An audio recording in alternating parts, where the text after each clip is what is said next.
শবে বরাতের রাত্রিতে স্বামী আর স্ত্রী কখনোই একটি ভুল করবেন না। যদি এই ভুলটি করেন তাহলে আপনার সংসারে কখনোই শান্তি আসবে না, আপনার সংসারে অশান্তি লেগেই থাকবে।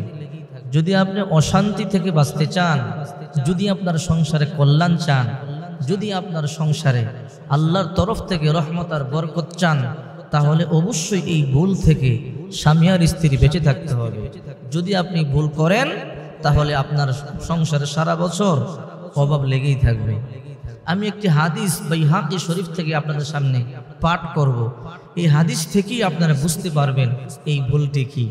وقال عليه الصلاة والسلام في هذه الليلة يعني ليلة النصف من شعبان أن يكتب كل مولود بني آدم في هذه السنة وفيها أن يكتب كل هالك من بني آدم في هذه السنة وفيها ترفع أعمالهم وفيها تنزل أرزاقهم الحديث। বিশ্বনবী মুহাম্মদ রাসূলুল্লাহ সাল্লাল্লাহু আলাইহি ওয়াসাল্লাম এই লাইলাতুল বারাত সম্পর্কে অর্থাৎ শাবান মাসের 14 তারিখ দিবাগত রাত সম্পর্কে অত্যন্ত গুরুত্বপূর্ণ কয়েকটি কথা আমাদেরকে বলে গেছেন। বিশ্বনবী মুহাম্মদ রাসূলুল্লাহ সাল্লাল্লাহু আলাইহি ওয়াসাল্লাম বলেন, এই রাত্রি তো এমন একটা রাত্রি আইয়ুক্তাবা কুল্লু হাল মাউলুদি বানি আদম ফি হাদিস সানা, আগামী এক বছর এই পৃথিবীতে কতগুলো সন্তান জন্মগ্রহণ করবে, আল্লাহ পাক রব্বুল আলামিন এই সন্তানদের ব্যাপারে একটা লিস্ট তৈরি করেন। ওয়াফিহা আইয়ুক্তাবা কুল্লু হালিকিন মিন বানি আদম ফি হাদিস সানা, আগামী এক বছর কতগুলো সন্তান এই দুনিয়া থেকে ইন্তেকাল করবে, সেই লিস্টটাও আল্লাহ পাক রব্বুল আলামিন লিপিবদ্ধ করেন।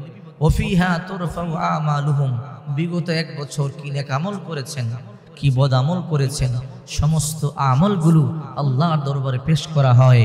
ওয়াফিহা তুনজালু আরযাকুহুম, আর আগামী এক বছরের জন্য আল্লাহ পাক রব্বুল আলামিন রিজিক নাজিল করেন, রিজিক বরাদ্দ করেন এই রাত্রিতে।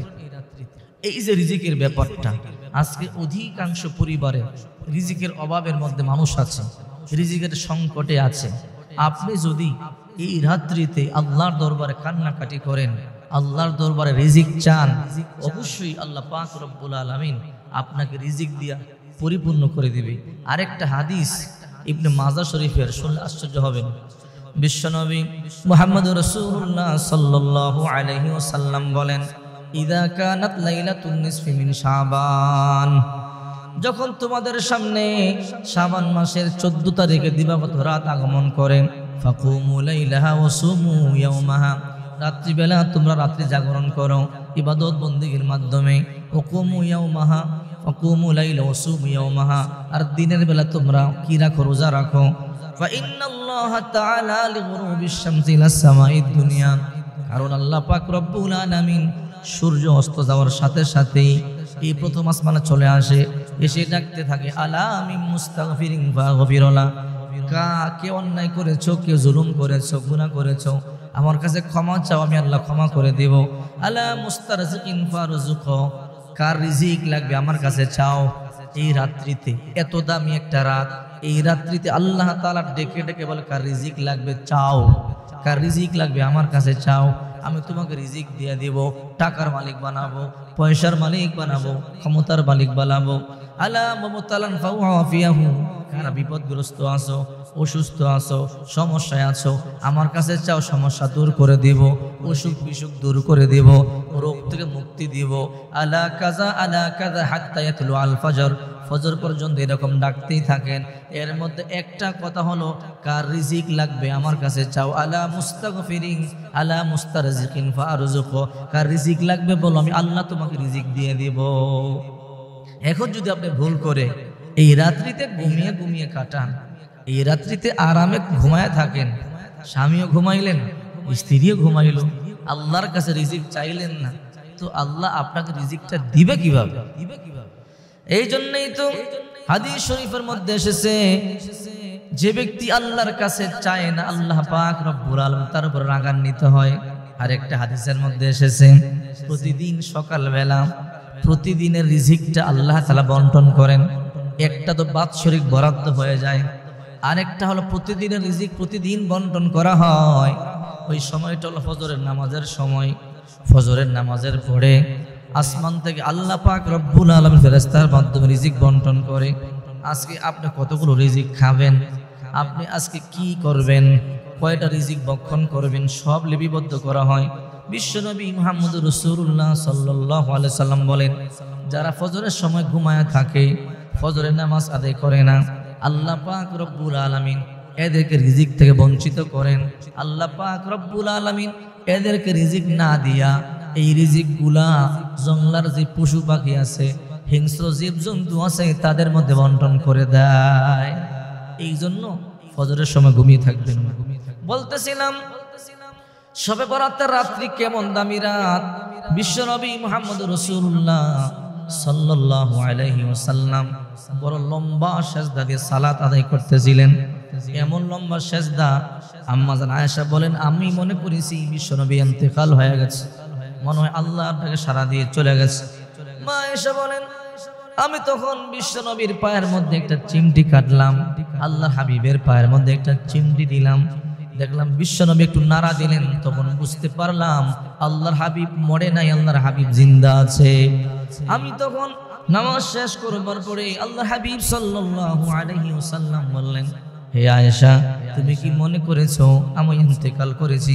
বলে, হ্যাঁ। বিশ্বনবী বলে, না, আমি তোমার আমানতের খেয়ানত করি নাই। হে আয়েশা, তুমি কি জানো আজকে কোন রাত? বলে, কোন রাত? আয়েশা রে, আজকে রাত্রি হলো লাইলাতুল বরাতের রাত্রি, বড় দামি রাত্রি, মুক্তির রাত্রি। এই রাত্রিতে আল্লাহ পাক রব্বুল আলামিন অগণিত বান্দা বান্দিকে ক্ষমা করে থাকেন। আমি কি এই রাত্রিতে আমার রবের প্রশংসা করব না? বিশ্বনবী বলেন, তবে হ্যাঁ, দুই শ্রেণীর মানুষ আছে যাদেরকে এই রাত্রিতে আল্লাহ পাক রব্বুল আলামিন ক্ষমা করেন না। এর মধ্যে এক নাম্বার হলো, ইন্নাল্লাহা লা ইয়াত্তালিউ ফি লাইলাতিন নিসফি মিন শাবান ফায়াগফিরু লিজামিই খালকিহি ইল্লা লিমুশরিকিন আও মুশাহিন। এর মধ্যে এক নাম্বার হলো আল্লাহ পাক হিংসুকদেরকে ক্ষমা করেন না। আর একজন হলো যারা মুশরিক, আল্লাহ পাক মুশরিকদেরকে ক্ষমা করেন না। শিরিক যারা করেন তাদেরকে ক্ষমা করেন না, আর হিংসুক যারা এদেরকে ক্ষমা করে না। অথচ এই রাত্রি ক্ষমার রাত্রি, এই রাত্রিতে আল্লাহ পাক রব্বুল আলামিন গোটা সৃষ্টি জগতের প্রতি রহমতের দৃষ্টি দেন, অথচ এই রাত্রিতে দুই দল মানুষকে ক্ষমা করেন না। এই জন্য বলতেছিলাম, হে মহিলা মা বোনেরা, হে যুবক ভাইয়েরা, এই রাত্রিতে এই ভুলটি করবেন না, ঘুমায়া ঘুমায়া কাটাবেন না। কারণ এই রাত্রিতে আল্লাহর দরবারে যত চাবেন আল্লাহ ততই আপনাকে দান করবে। আম কিন্তু সবসময় টোকায় না, তুফান আসলে আম টোকায়। তুফান আসলে আম টোকাইয়া ওই আম কিন্তু বহুদিন খাওয়া যায়। কিন্তু তুফানের দিন যদি আপনি ঘুমিয়ে ঘুমিয়ে, যেদিন তুফান থাকবে না ওই দিন আম গাছের গোড়ায় গিয়ে কান্না করেন, একটা আম কিন্তু আপনার উপরে পড়বে না। এই জন্য লাইলাতুল বরাতের রাত্রিতে, অর্থাৎ শবে বরাতের রাত্রিতে আল্লাহর দরবারে কান্নাকাটি করবেন। আল্লাহর দরবার থেকে আপনার আগামী 1 বছরের রিজিকটা আল্লাহর দরবার থেকে আপনি লিপিবদ্ধ করায় নেবেন। যত বেশি আপনি কাঁদতে পারবেন, যত বেশি ইবাদত বন্দেগী করতে পারবেন, যত বেশি আল্লাহকে সন্তুষ্ট করতে পারবেন, আল্লাহ পাক রব্বুল আলামিন তত বেশি রিজিকের মালিক আপনাকে বানিয়ে দেবে। শবে বরাতের রাত্রিটা সাধারণ রাত্রি মনে করিয়েন না। মা আয়েশা বলেন, নবী, আপনি নিজেই বলেছেন এই রাত্রিতে আল্লাহ তাআলা সাধারণ ক্ষমা ঘোষণা করেন, যে ক্ষমা চায় আল্লাহ তাআলা তাকে ক্ষমা করে দেয়। ও নবী, যদি এই রাত্রে আমি পাই, কোন দোয়া পাঠ করব?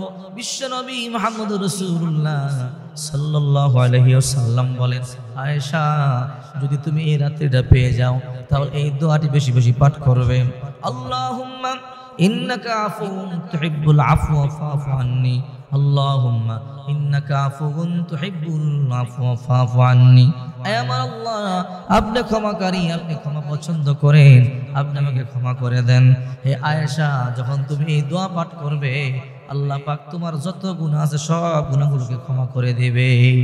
আল্লাহর দরবারে এই রাত্রিতে গুনাহের জন্য ক্ষমা চাবেন। ডাকাতকে আল্লাহ তাওবার মাধ্যমে এই রাত্রিতে মাফ করে দেয় যদি তওবা করে। চোরকে আল্লাহ পাক রব্বুল আলামিন এই রাত্রিতে মাফ করে দেয়। জিনাকারকে আল্লাহ পাক রব্বুল আলামিন এই রাত্রিতে ক্ষমা চাইলে মাফ করে দেয়।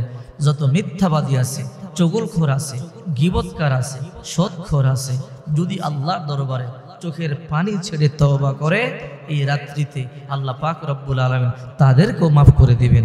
কারণ বিশ্বনবী মুহাম্মদুর রাসূলুল্লাহ সাল্লাল্লাহু আলাইহি ওয়াসাল্লাম বলেন, আত্তাইবু মিনাজ যামবি কামান লা যামবালা। যে ব্যক্তি আল্লাহর দরবারে তওবা করে এমন হয়ে যায় যেন তার একটা গুনাহই নাই। একটা শিশু বাচ্চা যেমন মায়ের গর্ভ থেকে জন্মগ্রহণ করলে তার কোনো গুনাহ থাকে না, যেমন নিষ্পাপ থাকে, একটা তওবাকারী যখন তওবায়ে নসুহা করে, যেই তওবাটা আল্লাহ কবুল করে, ওই ব্যক্তি এমন হয়ে যায় যেন তার জীবনে কোনো গুনাহই নাই। আর যখন কোনো পাপীকে আল্লাহ পাক মাফ করে দেয়, তখন তার পাপগুলো তার সাথে থাকে না, তার পাপগুলোকে আল্লাহ পাক রব্বুল আলামিন নেকের দ্বারা পরিবর্তন করে দেয়। যেমন সূরা ফুরকানের 70 নম্বর আয়াত আল্লাহ পাক রব্বুল আলামিন বলেন, ইল্লা মান তাবা ওয়া আমানা ওয়া আমিলা আমালান সলিহা ফাউলাইকা ইউবাদদিলুল্লাহু সাইয়্যাতিহিম হাসানাত ওয়া কানাল্লাহু গফুরুর রহিমা।